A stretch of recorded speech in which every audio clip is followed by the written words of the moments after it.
সকালে ঘুম থেকে উঠেই আমাদের মতো বাড়ির মহিলাদের মাথায় যে প্রশ্নটা ঘোরাফেরা করে সেটা হলো আজকে কি রান্না করব।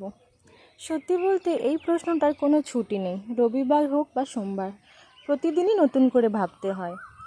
আমারও প্রায় একই অবস্থা হয়। স্নান করে পুজো সেরে রান্নাঘরে গিয়ে দাঁড়িয়ে আছি, কিন্তু কিছুতেই মেনু ডিসাইড করতে পারছি না। ফ্রিজ খুলে দেখি বাড়িতে প্রায় সব রকমই সবজি আছে, আর এই গরমে তো প্রতিদিনই পাতলা ঝোল খাওয়া হচ্ছে, কখনো মাছ দিয়ে কখনো নিরামিষ। তাই ভাবলাম আজ একটু অন্যরকম কিছু করা যাক। হঠাৎ করেই মনে এলো অনেক দিন শুক্তো খাওয়া হয়নি। শুক্তো নিয়ে আলাদা করে কিছু বলার নেই, এটা বাঙালির খুবই একটা প্রিয় আর অথেন্টিক একটা ডিশ। তবে আজ আমি সেটাকে একদম নিজের মতো করে বানানোর চেষ্টা করেছিলাম। বাড়িতে যা যা সবজি ছিল সব দিয়েই তৈরি করলাম এই শুক্তো।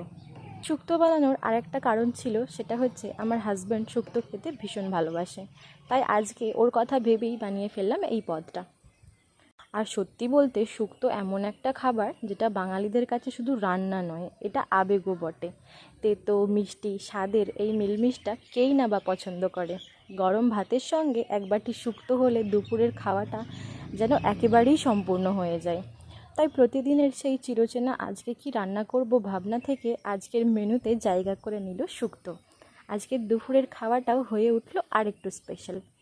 তোমাদের বাড়িতে কি রান্না হয়েছিল অবশ্যই জানিও।